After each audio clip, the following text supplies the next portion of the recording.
તો ભાવનગરમાં વૃદ્ધ પર હુમલો કરવામાં આવ્યો છે અને તેનો વિડીયો પણ વાયરલ થયો છે। સમાચાર સામે આવી રહ્યા છે ભાવનગરથી। કતપર ગામે વૃદ્ધ પર થયેલ હુમલાનો વિડીયો વાયરલ થયો।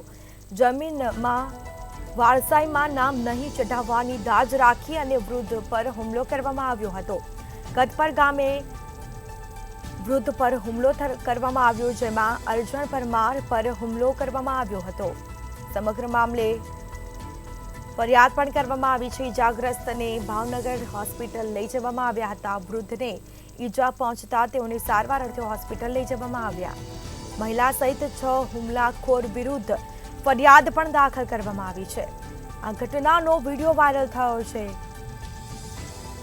જેમાં ભાવનગરના કતપર ગામે વૃદ્ધ પર હુમલો કરવામાં આવ્યો હતો અને તે હુમલાની ઘટના જે બની તેનો વિડીયો પણ વાયરલ થયો છે। તો વૃદ્ધ ગંભીર રૂપે ઇજાગ્રસ્ત થયા હતા। તેઓને તાત્કાલિક સારવાર અર્થે ભાવનગરની હોસ્પિટલ લઈ જવામાં આવ્યો હતો। મહિલા સહિત 6 હુમલાખોર વિરુદ્ધ ગુનો પણ દાખલ કરવામાં આવ્યો। તો કતપર ગામે વૃદ્ધ પર હુમલાની ઘટના બની અને તેનો વિડીયો પણ વાયરલ થયો। તો વધુ વિગતો સાથે સંવાદદાતા હિરેન ચૌહાણ ફોનલાઈન પર જોડાઈ ગયા છે। જી, ભાવનગરના કતપર ગામે વૃદ્ધ પર હુમલો કરવામાં આવ્યો, જમીનમાં વારસાઈમાં નામ નહોતું ચઢાવ્યું અને તેના કારણે હુમલો કરવામાં આવ્યો હતો। શું વિગત?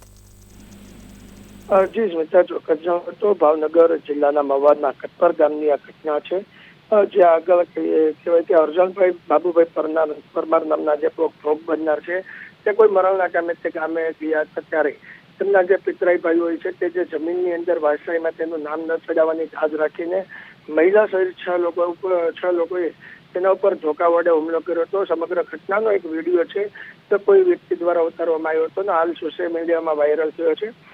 ઇજાગ્રસ્ત અર્જણભાઈને ભાવનગર સર્ટી હોસ્પિટલ ખાતે સારવાર માટે ખસેડવામાં આવ્યા હતા, જ્યાં તેને 6 લોકો વિરુદ્ધ ફરિયાદ નોંધાવી છે। હાલ મવા પોલીસે સમગ્ર ઘટનાને લઈને તપાસ હાથ ધરી છે।